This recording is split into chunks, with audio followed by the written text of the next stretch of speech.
welcome to the Property News and Magic Bricks Now. I'm Amita Balachandra. Let's take a look at the top headlines at this hour. BMC's pothole application fails the execution test 48 hours after Magic Bricks Now lodged 4 different complaints. The potholes are still waiting to be filled. And it's not just Mumbai as monsoon sets in across the country. Authorities in Delhi and Pune as well face citizens' backlash over potholes. Sack Mumbai Civic Body Commissioner Ajay Mehta scrapped the Mumbai Development Plan. Activists demand the state step in after glaring errors come to light in BMC's 4th revision of its plan for Mumbai. पूरा गंद हमारे ऊपर आ रहा है, हम auto में भी जा रहे हैं, कोई मोटरसाइकिल वाला जा रहा है पूरा। आप क्या गवर्नमेंट को चाहिए नहीं कि बरसात शुरू होने, मानसून सीजन आ रहा है, उससे पहले ही ये ड्रेनेज साफ होने चाहिए। जब मानसून आया तब ये काम हुआ। कालका जी में आप देखिए गोल चक्कर पे इतना घुटने तक पानी है, जरा सी बरसात होती है पूरा ट्रैफिक जाम, पानी पानी। I don't know why, but this is a posh area. I don't know why it's getting so much water over here. Madam ji, हम तो इसलिए परेशान हैं कि लोग जो है गाड़ियों में बैठ करके तो लोग चले जाते हैं, लेकिन बेचारे साइकिल वाले कहाँ से जाएं? साइकिल वाले तो साइकिल वालों का तो जो है इतना बुरा हाल है कि देखिए उनका पूरा पैंट भीग जाता है। अब बताओ, गाड़ी वाले तो कम से कम गाड़ी में बैठ जाते हैं, उनका पैंट शर्ट गंदा नहीं होता है, लेकिन बेचारे साइकिल वाले क्या करें? गवर्नमेंट अरविंद केजरीवाल सरकार उनकी है, वो उनको करना चाहिए, बनवाना चाहिए। क्यों नहीं बनवाते हैं? वो दूसरे के ऊपर बहाना फेंक के मारते हैं। यहाँ पैदल आदमी नांग नहीं सकता है। It's smelling so badly. I don't know, our government is sleeping or what, and they're not taking care. It's so unhygienic, and there's so many diseases like dengue and things will crop up, and which will not benefit the government as well as the people. पूरा मतलब बहुत बुरा हाल है इधर कि अभी चेंबूर में मैं गया था, मैं बीएसटी में काम करता हूँ। उधर 2 महीना हुआ है रोड बना के, उधर अभी जाके देखो तो 2-2 1-1 फुट का खड्डा गिरा हुआ है। ऐसा बुरा हाल है बीएमसी ने किया है। हर बरसात में यही हालत होते हैं। ये सब कॉन्ट्रैक्टर की गलती, और कॉन्ट्रैक्टर को पकड़ के ये लोग करके लेने चाहिए। मतलब बारिश के पहले सरकार को ध्यान देना चाहिए, ना कि बारिश बहुत ज़्यादा चालू होने के बाद ध्यान देना चाहिए। Every day I believe that I'm not on road, I'm in a sea. It's like boom, boom, boom, boom every day. I'm getting nervous. I'm getting it's really pathetic. Every day my doctor is saying कि boss, your lower back is now you are going to lose your lower back. जो रास्ते में खड्डे जो रहता है उसको, जो छोटे छोटे खड्डे में बहुत गाड़ी चलाने को तकलीफ होती है। अच्छा दर्जे में जो मटेरियल उसको वापरने का, वो यूज करने का, वो खड्डा अच्छा हो जाएगा, वो बहुत दिन चलेगा। वो खड्डे में तकलीफ बहुत है गाड़ी चलाने के लिए। कमर में दर्द आता है, पाँव में दर्द आता है, जंपिंग होता है। फायदा होएगा जब बनाएगा तब होएगा ना, नहीं तो डॉक्टर के पास जाना पड़ता है बार बार। Disgruntled citizens there across the country, and they have every reason to be angry. I am angry. All of us are. Whether it is Mumbai, Delhi, Pune, Bengaluru, not one major city in the country is capable of offering its citizens smooth, safe roads. Now, this is despite the fact that you and me willingly pay about half our salary as taxes to the government. This is a fight that's against potholes, and that's been a sustained campaign on Magic Bricks Now, and it is going to be one, and we will continue to bring you regular updates as well. Staying with potholes, Mumbai Civic Body BMC has failed the pothole test 2 days, 48 hours after Magic Bricks Now used the BMC application to register 4 complaints. Our reporter Anandita Pagnis revisited those areas. What do you think she found? Take a look. On Monday, we covered 4 locations within the city of Mumbai. Now, the BMC has promised us that any open potholes will be covered within 48 hours of registration of a complaint. So, let's head to these locations to see if the BMC has kept its promise. First, we revisited Vadala, where absolutely no work had been done.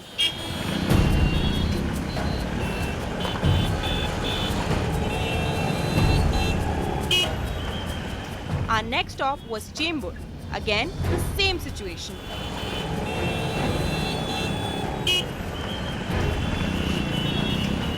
Third stop, Sion. By this point, we expected nothing, and nothing was delivered. Our last stop at Parel was the same. I am standing at NM Joshi Marg, Lower Parel. We visited 4 locations within Mumbai today where we saw absolutely no sign of any reparation work being done or that had been done. We also spoke with the BMC, who told us that they would not be able to update us on the status of our complaint since their systems were down. We will keep tracking this story at Magic Bricks Now to bring to you better roads. This is Anandita Pagnis for Magic Bricks Now. Now, while Mumbaikars battle day and night during their commute, some relief, Mumbai's civic body, the BMC, has revoked 20% water cut with immediate effect. Remember, citizens were facing water cuts since August last year. My colleague Disha Shah caught up with the BMC Additional Municipal Commissioner Sanjay Mukherjee. Listen in.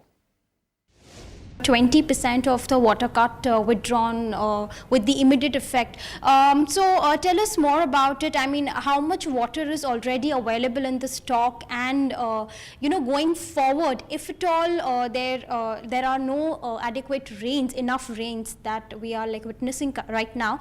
So what is the plan of action that time also? We monitor the water situation very closely. In this year, in the month of June, the rainfall position was not very satisfactory in our reservoir catchment area. It rained, in fact, it was below 50% in Tansa, Bhatsa, Modak Sagar, and it was below 25% in the upper and the middle Vaitarna rivers. However, in the month of July, it has rained very well, and now, compared to the last 10-year average, the total rainfall is 33% more. The reservoirs have also filled up very well, and the total water in the reservoirs is now 58% of the capacity.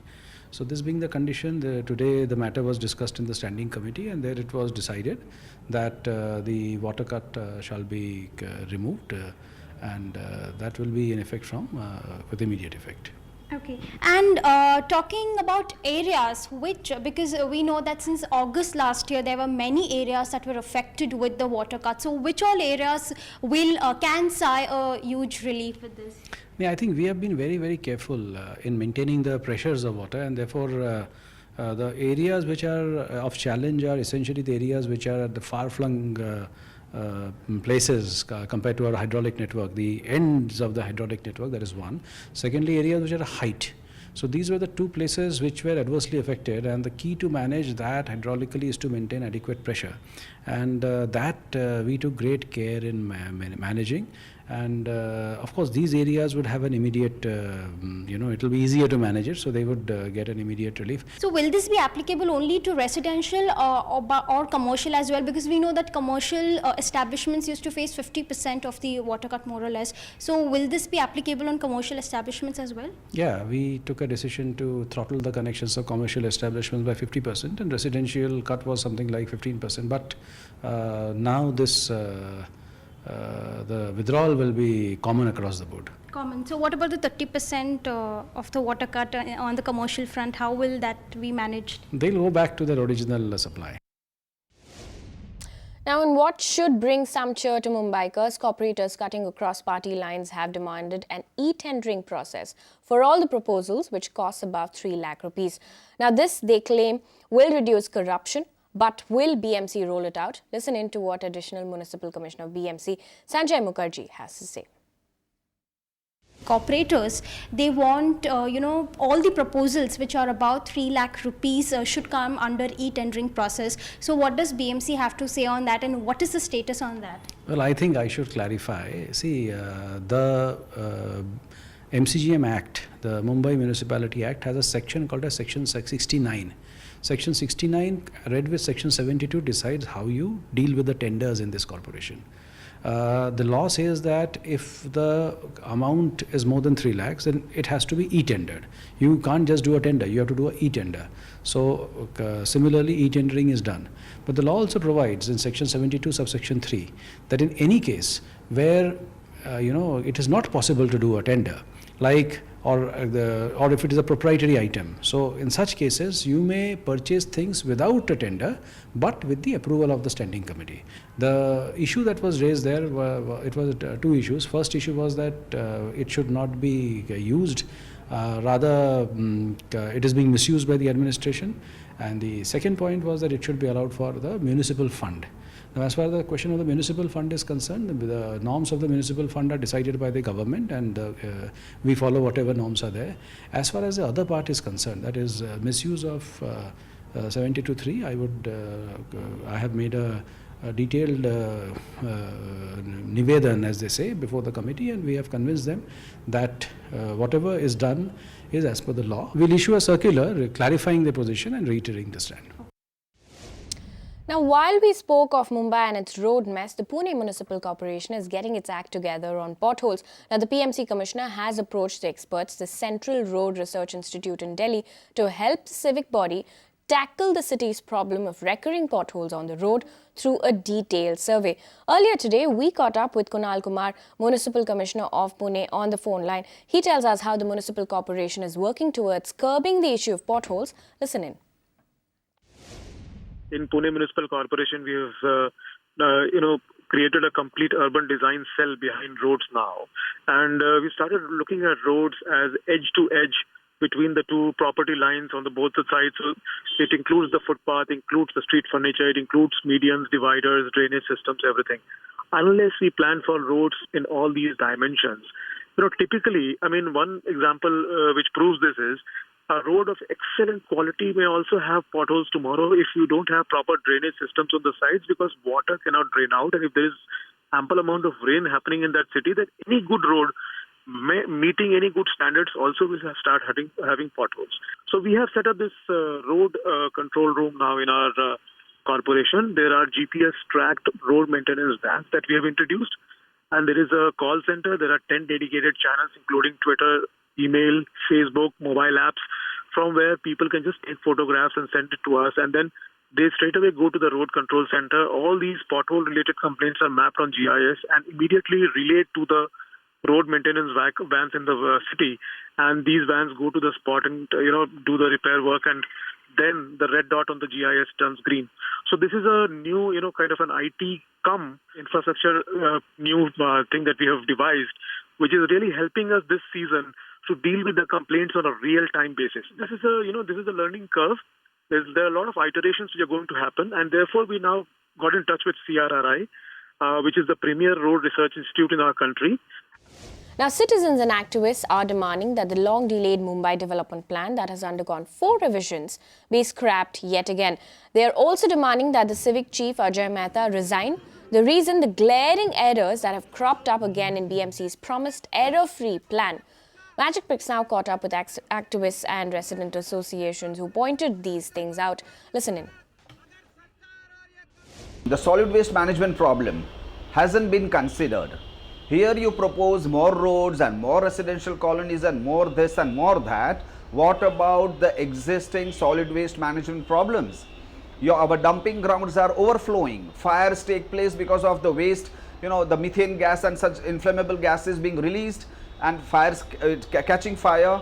What have you done about it? And here you are, totally ignoring that factor and going ahead with proposing more and more development. They're not really looking at the environment of Mumbai at all. If you're planning to do housing on salt pan lands, and you're planning to do housing on places which are actually helping Mumbai not to be flooded, after the 2005 floods, we should be very, very aware and very conscious in saving our environment. But here the new DP plan is in fact going to ruin our environment. We've got some positive alternatives for this. Don't build the coastal road, for example, extend the ceiling from Bandra to Versova, okay? Don't go an overhead metro, go an underground metro. All this might cost a little more, but if you look at it in the long run, it's going to save Mumbai, right? As far as we are concerned in the Santa Cruz West Gazdarban scheme, one major point that we want them to do is to remove CRZ2 in our area, because simply there are many buildings which are more than 40-50 years old, and these buildings need to be redeveloped, and I don't think the residents themselves can redevelop them and come back. So CRZ2 should be removed, and that is something the central government has to take place in not the BMC.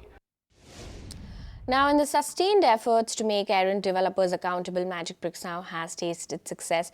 State and central governments have taken notice and rules are being framed to put an end to project delays. But the fight against delays is far from over. We revisited the KUL Ecolock case in Pune on the 18th, where home buyers are left without homes since 2014. Now, the home buyers are planning to file an FIR against the builder to end their woes. In fact, a few home buyers visited the Pune ACP's office today and explained the case. They have now decided to gather on the 23rd of July at the Pune ACP's office and expect a Kumar Ecolock representative to be present as well. They hope the issue will be solved in the ACP's presence, and that's something that we'll keep a close watch on here on Magic Bricks Now. Shifting focus away from all of that to RICS Cities Conference 2016, which was held at National Capital Delhi. Now, the heavyweights of the industry were in attendance and their prime focus, Prime Minister Narendra Modi's pet project, the ambitious Smart City Plan. We caught up with several industry voices. Our reporter Deepa Rana, who was at that event, sends us this special report on the industry vision for building a modern India. RICS Cities Conference 2016. The who's who of the industry all under one roof. Perfect to lay out a blueprint for what is probably the world's most ambitious urban renewal program. As 31 smart cities make the cut, industry leaders who are also the direct beneficiaries of this ambitious project say they're optimistic, but tell us what Team Modi might have just missed out on. If you go through the smart cities whole manifesto, it is being cleverly designed. It talks about area-based development. It also talks about pan-city developments. And I think time has come when we need to do that parallelly. The area development is a focused, deep development so that all ideal elements of smart cities are covered. But I can't create a lighthouse and keep the whole other area in darkness. So I need to do some basic amenities like road transport, like connectivity, like sewage, which I mentioned to you earlier, which has to be done at a wider across level. Then only the smart city will live to its true purpose. Now, developers across India are fighting for their piece of the smart pie, and as they work towards making India smart, there are few who cast their doubts.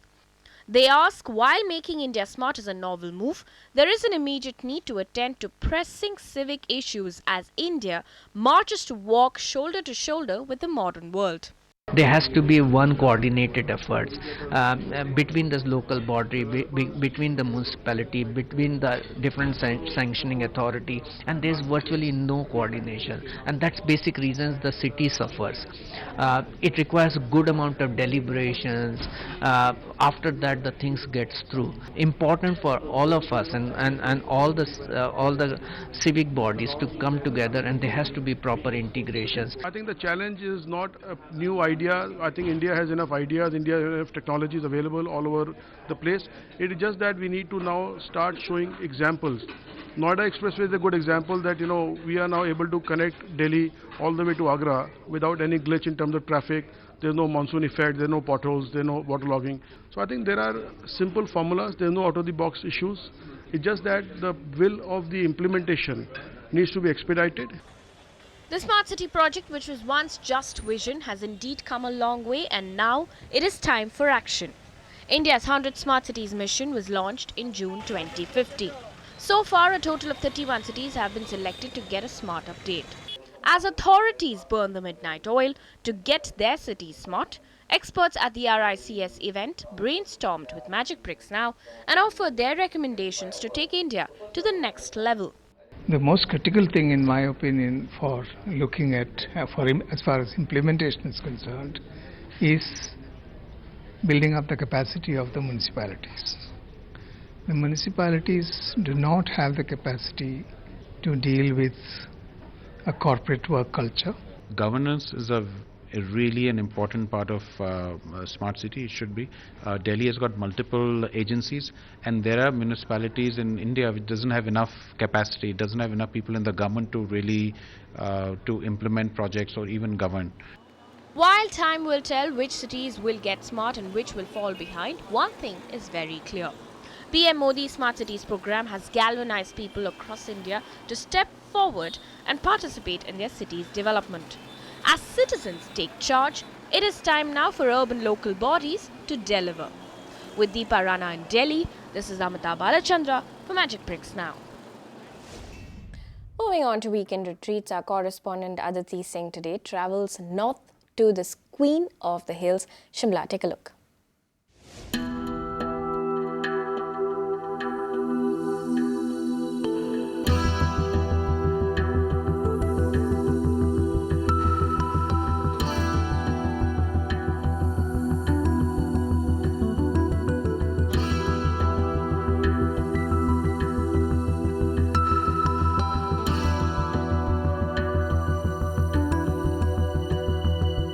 The British Empire may have ceased to exist, but its echoes still lingers in this hill station even today. Nestled in dense pine, this getaway still flaunts remnants of colonial era. I'm talking about the capital of Himachal Pradesh, the pristine beauty of which attracts thousands of tourists every month, Shimla.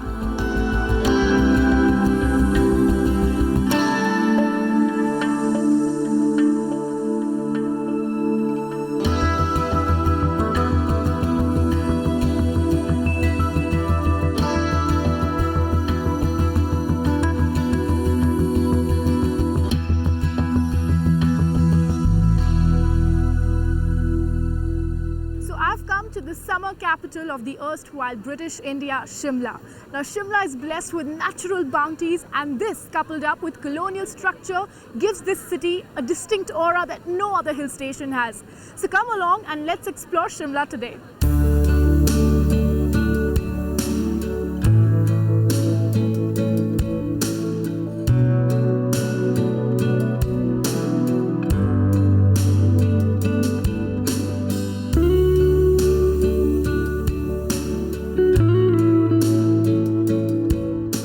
Shimla is a popular getaway for those seeking some respite from bustling traffic of Delhi and other nearing cities.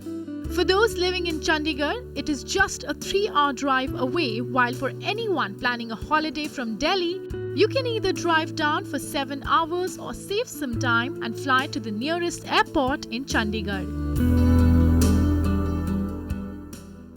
With that, we've completely run out of time here on the Property News on Magic Bricks Now. Thank you for watching.